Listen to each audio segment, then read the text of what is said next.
Nasta'inu billah, kita memohon pertolongan kepada Allah Subhanahu wa taala. Hari ini kita akan berkenalan dengan sosok Ahlul Bait, ya, keluarga Rasulullah sallallahu alaihi wasallam, yaitu Ummu Kulsum binti Ali bin Abi Thalib. Ya, Ummu Kulsum binti Ali radhiyallahu an bin Abi Thalib. Kita sudah pernah belajar, teman-teman, nama Ummu Kulsum.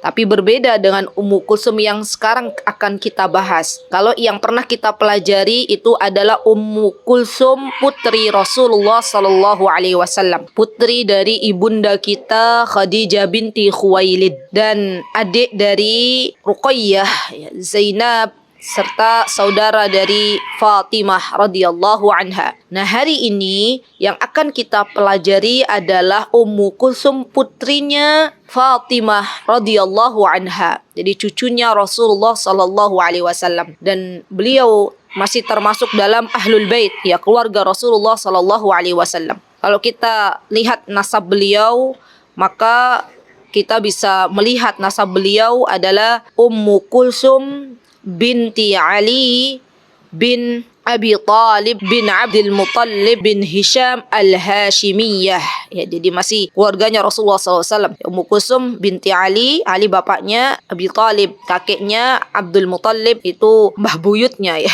bin Hashim keturunannya al-Hashimiyah. Beginilah kebiasaan orang-orang Arab, ya, Masya Allah. Mereka tuh tahu jalur nasab itu, ingat ya, ditulis sampai 4 generasi. Kita orang Indonesia, kita tanya ya, misalnya ke orang yang kita kenal, paling mentok itu tahu nama ayahnya, nama kakeknya bisa jadi tahu, bisa jadi nggak tahu, apalagi nama mbah buyutnya, ya kan? Padahal subhanallah, yang namanya nasab ini penting, karena dengan nasab yang kita ketahui maka kita bisa tahu, oh berarti dia jalurnya dari, misalnya kayak ini Al-Hashimiyah, kayak Ummu Kulsum, oh berarti Ummu Kulsum ini berasal dari keluarga Hashim. Masyaallah. Nah, beliau, teman-teman yang dimuliakan oleh Allah Subhanahu wa taala, adalah putri dari Ali bin Abi Thalib. Kemudian beliau juga saudara dari cucu Rasulullah SAW yang disayangi, yaitu Hasan dan Husain. Jadi beliau punya saudara, di antara saudara beliau ada Hasan, ada Husain, ada Zainab. Masya Allah, jadi Ali dan Fatimah ini punya anak 4. Di antaranya ada Hasan, ada Husain, ada Zainab. Nah, yang paling bungsu ini adalah Ummu Kulsum. Kita sudah pernah membahas tentang Zainab, tapi yang kita bahas adalah Zainab putri Rasulullah Sallallahu Alaihi Wasallam. Subhanallah ya, jadi namanya itu memang hampir sama-sama lah. Berarti Ummu Kulsum binti Ali punya tante, ya, kalau bahasanya bule, punya bibi, namanya Ummu Kulsum juga. Ummu Kulsum binti Rasulullah sallallahu alaihi wasallam. Ummu Kulsum punya saudara namanya Zainab. Zainab ini juga sama, punya bibi juga namanya Zainab. Subhanallah, ini saya keinget, jadi orang Arab tuh memang selalu ini ya, kalau yang saya tahu waktu kami masih di Yaman nih, sering menggunakan nama-nama dari keluarga, jadi namanya utak-utak itu aja. Saya pernah berjumpa dengan seorang anak Muhammad, namanya Muhammad bin Abdul Latif bin Muhammad bin Abdul Latif. Jadi namanya Muhammad, dia bapaknya Abdul Latif, kakeknya Muhammad lagi, mbah buyutnya Abdul Latif. Coba lihat. Jadi mengulang ya, itu namanya subhanallah. Kalau orang Indonesia kan pakai nama tuh nama lain ya, mereka enggak, ya, Masya Allah. Nah, setelah kita tahu bahwasanya Ummu Kulsum ini adalah cucu dari Nabi kita Muhammad SAW dan juga dari Ali bin Abi Thalib, Masya Allah, maka bagaimana kira-kira ya kehidupan Ummu Kulsum? Karena beliau adalah seorang putri dari Amirul Mukminin, ya, dari Khalifah Ali bin Abi Thalib, subhanallah, maka bisa jadi kehidupannya itu adalah kehidupan yang luar biasa, karena biasanya buah itu tidak jatuh jauh dari pohonnya, subhanallah. Dan lebih luar biasanya lagi, Ummu Kulsum hidup di bawah didikan pengasuhan Ali bin Abi Thalib dan ibunda beliau, yaitu Fatimah Zahrah radhiyallahu anha. Nah, beliau Ummu Kulsum, teman-teman, lahir pada tahun 6 Hijriah. Jadi beliau sempatlah berjumpa dengan Rasulullah Sallallahu Alaihi Wasallam, tapi beliau masih kecil. Kan kita tahu Rasulullah SAW itu wafat tahun 11 Hijriah. Nah, berarti Ummu Kulsum waktu berjumpa dengan Rasulullah SAW masih dalam anak-anak usia kurang lebih 5 tahun, Masya Allah. Nah, berarti Ummu Kulsum, ya, cucunya Rasulullah SAW ini adalah seorang sahabiyah karena pernah berjumpa dengan Rasulullah SAW dan juga dalam keadaan beriman kepada Rasulullah SAW dan wafat dalam keadaan beriman. Nah, teman-teman yang dimuliakan oleh Allah Subhanahu wa taala, subhanallah, ya, Ummu Kulsum diberikan ya rizki oleh Allah Subhanahu wa taala berada dalam ruang lingkup orang-orang yang salih ya. Kakek beliau seorang yang luar biasa yaitu Nabi kita Muhammad SAW. Ayah beliau adalah seorang khalifah Rasyidin yang keempat. Saudara-saudara beliau adalah cucu kesayangan Rasulullah SAW. Ibunda beliau adalah seorang yang sangat disayangi oleh Rasulullah SAW. Ya, Masya Allah. Maka gak heran ketika Ummu Kulsum ini hidup dalam keadaan benar-benar menjadi seorang wanita yang mulia. Masya Allah, seorang wanita yang mulia. Sampai-sampai nih teman-teman, kemuliaan Ummu Kulsum terdengar oleh Umar bin Khattab radhiyallahu an. Kita tahu Umar bin Khattab Al-Faruq radhiyallahu an,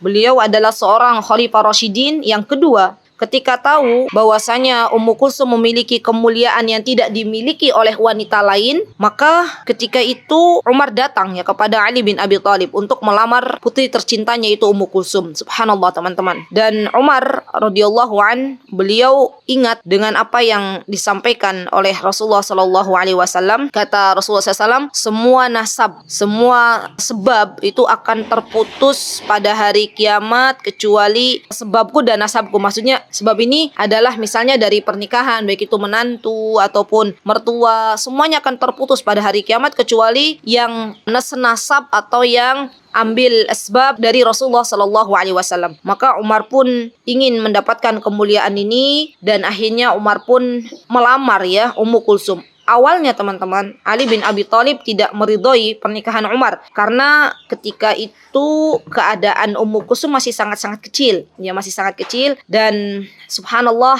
Umar akhirnya mau ya menunggu dan subhanallah dinikahkan akhirnya dengan Umar bin Khattab radhiyallahu an. Jadi Ummu Kulsum ini memiliki seorang suami yaitu Umar, ya Masya Allah. Wanita mulia Allah nikahkan dengan laki-laki mulia, subhanallah. Umar bin Khattab menikahi Ummu Kulsum teman-teman pada bulan Dzulqa'dah, tepatnya tahun 17 Hijriah, subhanallah. Dan saat itu Umar bin Khattab sedang menjabat ya sebagai Khalifah Rasyidin yang kedua, Masya Allah. Disebutkan dalam Syiar A'lamin Nubala, ini juga perlu kita miliki, nih kitab ini bagus ya, kitab Syiar A'lamin Nubala, bahwasanya Umar itu mengkhitbah Ummu Kulsum ya karena ingin kemuliaan yang Allah titipkan kepada Ummu Kulsum dan kepada keluarga besarnya Ummu Kulsum. Subhanallah. Inilah teman-teman sosok laki-laki yang mulia. Mereka berebut ya ingin menikahi wanita-wanita yang mulia. Subhanallah, wanita-wanita yang salihah. Bukan hanya dilihat dari seberapa cantiknya wanita tersebut, bukan hanya dilihat seberapa kayanya wanita tersebut, bukan pula dilihat seberapa besarnya jabatan wanita tersebut, tapi lebih dari itu, laki-laki yang salih, laki-laki yang mulia, mereka melihat keutamaan dari agama yang dimiliki oleh wanita tersebut yang menjadi sebuah semangat ya untuk laki-laki mulia ini mencintai seorang wanita salihah. Subhanallah, akhirnya teman-teman hiduplah Ummu Kulsum ya bersama Umar bin Khattab radhiyallahu an. Ya, ketika Umar menikahi Ummu Kulsum, maka Umar itu memberikan mahar kurang lebih ya sebesar 40.000 dirham. Mungkin kalau dirupiahkan zaman sekarang ya ini kurang lebih sekitar 64 miliar ya, wallahu taala alam bisawab ya. Subhanallah. Kenapa Umar memberikan mahar sebesar ini? Karena Umar tahu siapa yang akan dinikahinya. Karena itu sebagai bentuk memuliakan calon istri beliau yaitu Ummu Kulsum dari keluarganya Rasulullah sallallahu alaihi wasallam. Ya teman-teman, 64 miliar itu kan jumlah yang sangat besar ya, Masya Allah. Tapi itu tidak ada apa-apanya kalau mendapatkan wanita yang lebih. Jadi dunia itu nggak ada apa-apanya. Yang paling luar biasa itu kalau laki-laki diberikan rizki oleh Allah Subhanahu Wa Taala seorang istri yang salihah, seorang wanita yang salihah. Karena dunia tidak akan dibawa mati. Tapi kalau istri salihah, dia melahirkan anak-anak salih dan salihah, bisa menjadi wanita atau ibu salihah, maka subhanallah laki-laki ini beruntung. Karena akan Allah Subhanahu wa taala berikan kepadanya anak-anak yang solih dan solihah. Dan anak-anak yang solih dan solihah inilah yang akan mendoakan kedua orang tuanya termasuk ayahnya. Jadi ketahuilah bahwasanya rizki baik itu untuk kita seorang wanita, rizki yang paling berharga setelah rizki iman adalah ketika Allah Subhanahu wa taala memberikan kepada kita pasangan hidup yang salih. Begitu pula laki-laki yang paling terbaik, yang paling rizki yang terbesar setelah iman, setelah nikmat hidayah adalah diberikannya pasangan hidup yang salihah. Karena dari merekalah ya akan ada anak-anak dari Allah Subhanahu wa taala yang Allah berikan yang kelak akan mendoakan kedua orang tuanya. Nah, dari pernikahan dengan Umar bin Khattab, Allah Subhanahu wa taala karuniakan seorang putra dan seorang putri, yaitu Zaid bin Umar dan Ruqayyah binti Umar. Nah, lagi-lagi kan namanya sama kan? Ruqayyah. Padahal Ummu Kulsum tuh punya bibi namanya Ruqayyah juga. Ya, Ruqayyah binti Muhammad sallallahu alaihi wasallam. Anaknya punya anak dinamain namanya Ruqayyah, ya kan? Ingat enggak, Ruqayyah itu kan istrinya Utsman, anaknya Rasulullah SAW ya. Nah, ini menjadi bukti bahwasanya orang-orang Arab itu senang memang menamai anak-anak diambil dari nama-nama kakeknya, nama-nama bibinya ya. Satu keluarga itu mereka ambil namanya. Masya Allah. Kemudian teman-teman yang dimuliakan oleh Allah Subhanahu Wa Taala, Ummu Kulsum hidup dengan Umar bin Khattab lumayan lama ya, cukup lama sampai tahun 23 Hijriah. Jadi sampai tahun 23 Hijriah, Ummu Kulsum hidup bersama Umar, dan kemudian Umar bin Khattab wafat ya setelah ditikam oleh Abu Lu'lu ya ketika Umar sedang mengimami salat subuh ya. Masya Allah, Masya Allah. Ini doanya Umar, Allah ijabah ya. Masya Allah, ketika Umar meminta kepada Allah Subhanahu Wa Taala, teman-teman, Allahumma inna nas'aluka syahadatan fisabilik waj'al mauti fi biladi nabiyyika Muhammad sallallahu alaihi wasallam. Doanya Umar tuh benar-benar minta kepada Allah agar diwafatkan di kota Madinah dan juga mendapatkan syahid. Mungkin kala itu orang-orang akan berpikir, bagaimana ya Umar? Sampai anaknya beliau juga mengatakan, wahai ayah, bagaimana mungkin engkau akan mendapatkan syahid di kota Madinah? Sedangkan peperangan itu ada di luar kota Madinah. Tapi Umar tetap yakin kepada Allah Azza wa Jal. Dan Umar tidak mengcancel doanya, tetap berbaik sangka kepada Allah Subhanahu wa taala, Allah akan ijabah doanya. Dan Allah benar-benar ijabah doanya Umar. Umar meninggal dalam keadaan syahid, sedang menjadi imam ya salat subuh, dan ditikam dari belakang oleh Abu Lu'lu. Ya, Masya Allah. Nah,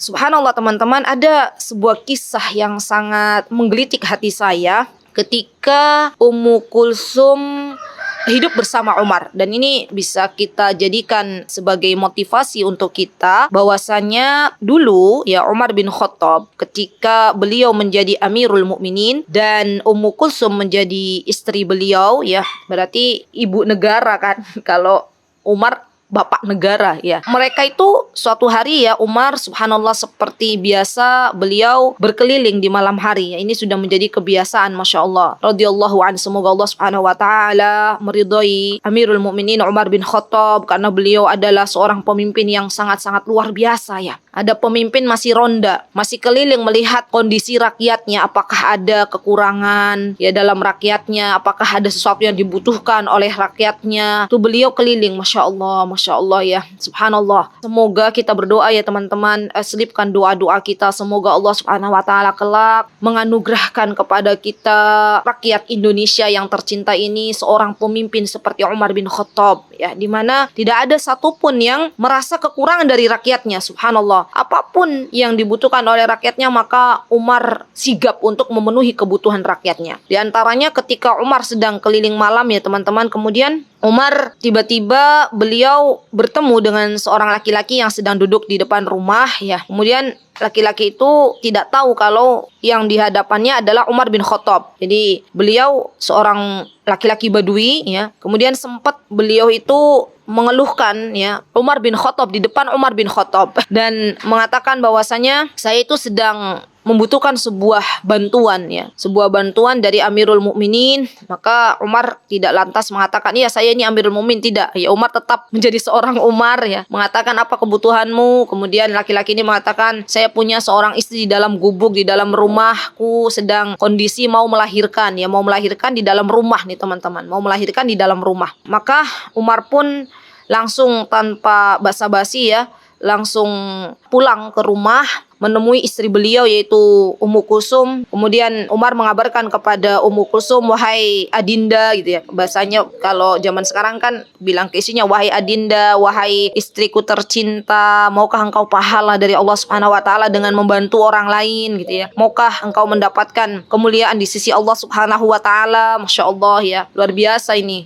Kalau ada laki-laki yang atau ada seorang suami yang senantiasa mengajak istrinya itu untuk berlomba-lomba dalam kebaikan, ya Masya Allah, ini sudah dicontohkan oleh Umar bin Khattab. Maka Ummu Kulsum pun bersegera menyambut seruan suaminya, dan Ummu Kulsum akhirnya membawa peralatan. Kalau zaman sekarang peralatan melahirkan gitu ya. Nah, Umar juga waktu itu membawa peralatan untuk masak gitu. Jadi Umar tuh udah siap-siap nih teman-teman. Nanti kalau istrinya sedang menolong wanita yang akan melahirkan, Umar masak gitu ya untuk persiapan kalau sudah lahiran, ya Masya Allah. Subhanallah teman-teman. Benar, ketika sampai di rumah laki-laki tersebut, Ummu Kulsum langsung masuk ke dalam rumah laki-laki tersebut dan membantu seorang wanita yang akan melahirkan. Dan ini tuh ya Allah, saya tuh kebayang karena saya bisa merasakan waktu melahirkan anak saya yang kedua. Jadi kondisinya tuh kami waktu itu berada di tengah-tengah gurun. Kondisinya saya mau melahirkan saya waktu itu dibawa oleh orang Yaman tuh ke yang biasa bantu orang melahirkan. Ya, di tengah-tengah gurun tuh ada orang Badui, saya juga masih ingat itu orangnya Badui. Itu dibawa ke situ dan itu lahiran di bawah ya. Dan waktu itu saya, ya Allah, kok kayak gini banget ya melahirkan. Ya wislah, bismillah, nasta'inu billah, ya Allah, saya mohon kepadamu pertolongan. Beda dengan anak saya yang pertama. Kalau anak saya yang pertama itu lahir di rumah sakit ya. Waktu itu kami berada di ibu kota Yaman dan alhamdulillah dibantu oleh seorang dokter waktu itu dari luar ya. Tapi lagi-lagi Masya Allah ya, di sana itu benar-benar yang namanya melahirkan, baru lahiran setengah jam kemudian suruh bangun ya, bangun, pergi ke rumah, ayo pergi ke rumah. Alhamdulillah ala kulli hal. Nah, ini yang kedua ini lahiran di rumahnya orang Badui ya, yang biasa nolong orang melahirkan, dan itu Masya Allah luar biasanya teman-teman perjuangan. Ya kan kalau teman-teman lahiran kan kalau di Indonesia ada ini ya, ada kayak kasur di atas itu ya. Ini enggak, kita suruh di bawah gitu loh. Masya Allah, alhamdulillah ala kulli hal, alhamdulillah ala kulli hal. Nah, kemudian Ummu Kulsum membantu wanita ini, Masya Allah. Maka Ummu Kulsum dijuluki ya bidan pertama dalam Islam ya, Masya Allah. Alhamdulillah lahirlah seorang bayi laki-laki yang dinanti-nanti oleh ayahanda tercintanya. Dan ketika lahir bayi laki-laki ini, Masya Allah ya, senang ayahnya. Waktu itu ayahnya bayi ini sedang berada di luar ya, masak dengan Umar, dan Umar kondisinya itu lagi masakin orang-orang yang ada di depan rumah. Nah, Ummu Kulsum ini berteriak, nggak sengaja ya, berteriak, ya Amirul Mukminin gitu ya, memberitahu suaminya, karena suaminya itu Amirul Mukminin, wahai Amirul Mukminin, berikan kabar gembira kepada ayah bayi ini, sesungguhnya anaknya sudah lahir laki-laki. Orang-orang yang ada di sekitar Umar kaget ya, loh, berarti yang dari tadi masak itu Amirul Mukminin, yang di depanku itu Umar gitu ya. Langsung mereka spontan kaget dan baru tahu ternyata yang di depan mereka yang masak itu adalah Umar. Subhanallah, luar biasa ya teman-teman. Allahu Akbar, Amirul Mukminin, kepala negara, masak untuk rakyatnya. Coba, Ummu Kulsum, ibu negara, menolong orang yang melahirkan, itu kan sebuah hal yang subhanallah gitu ya, luar biasa, Masya Allah. Alhamdulillah, itu sepenggal kisah ya dari Ummu Kulsum bersama Umar ya, subhanallah. Dan kemudian Umar ya hidup bersama Ummu Kulsum dalam keadaan suka ya, duka dijalani bersama sampai tadi ya Umar wafat pada tahun 23 Hijriah. Dan Ummu Kulsum ketika itu usia beliau belum menginjak 20 tahun. Jadi memang Ummu Kulsum itu waktu menikah dengan Umar benar-benar masih dalam kondisi anak-anak ya, Masya Allah. Nah, setelah Umar meninggal dunia, kemudian Ummu Kulsum dinikahkan dengan sepupunya. Nah, ini juga kebiasaan orang-orang Arab ini. Mereka paling suka nikah tuh dengan sepupu ya, dengan anak paman, anak bibi. Jangan jauh-jauh. Jadi kasih nama gak bingung-bingung. Nama bayinya siapa? Lihat aja nama-nama bibinya, nama-nama buliknya, nama-nama kakeknya, dinamain anaknya dengan itu. Mau nikah? Gak usah bingung-bingung cari yang jauh-jauh, lihat sepupunya. Ada gak sepupunya yang bisa dinikahi ya? Sama ini Ummu Kulsum juga nikah dengan sepupunya, yaitu Aun bin Ja'far bin Abi Thalib. Ja'far ini saudaranya Ali ya, saudaranya Ali bin Abi Thalib ya. Maka Ja'far punya anak namanya Aun. Nah, Aun ini dinikahkan dengan Ummu Kulsum setelah Umar bin Khattab meninggal dunia ya, setelah Ummu Kulsum menjanda. Kemudian teman-teman yang dimuliakan oleh Allah Subhanahu wa taala, Ummu Kulsum ketika itu hidup bersama Aun ya bin Ja'far bin Abi Thalib dan alhamdulillah hidup dalam keadaan suka dan duka ya. Kemudian setelah itu Ummu Kulsum akhirnya meninggal dunia dan wafat ya dalam keadaan beriman kepada Allah dan Rasulnya. Masya Allah, semoga Allah subhanahu wa ta'ala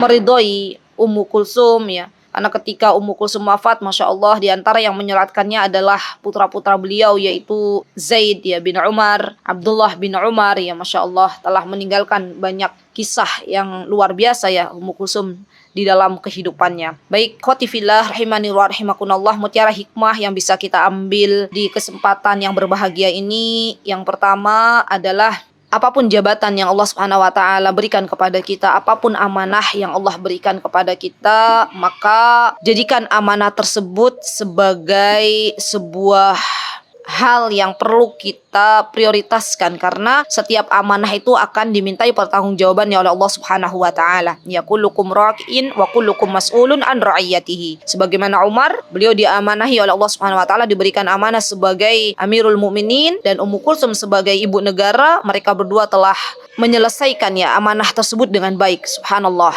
Kemudian yang kedua, jadilah istri yang taat kepada suami kita ya. Masya Allah, seperti Ummu Kulsum, beliau mentaati Umar bin Khattab ya. Subhanallah, apapun yang Umar bin Khattab perintahkan kepada Ummu Kulsum, selagi perintah itu tidak bertentangan dengan perintah Allah dan Rasulnya, maka Ummu Kulsum bersegera untuk menyambut ya perintah dari suaminya. Masya Allah. Yang ketiga, jadilah kita orang yang bermanfaat ya dimanapun kita berada. Apa yang kita bisa, kita berikan kepada orang lain. Ummu Kulsum bisa membantu orang melahirkan, maka tak segan-segan beliau membantu orang yang akan melahirkan. Subhanallah. Maka perlu juga ini untuk kita para wanita ya, belajar bagaimana membantu orang melahirkan, sehingga yang namanya dokter kandungan itu atau bidan itu adalah dari kalangan wanita ya. Karena kan subhanallah, kalau kita melahirkan kan kalau bisa ya dengan sesama wanita, kecuali kalau memang tidak ada sama sekali bidan wanita ataupun dokter wanita, yaitu udzur. Tapi kalau selagi masih ada bidan wanita, masih ada dokter wanita, maka kita pakailah dokter wanita itu, bidan wanita ini. Maka perlu juga bagi kita sebagai seorang ibu, boleh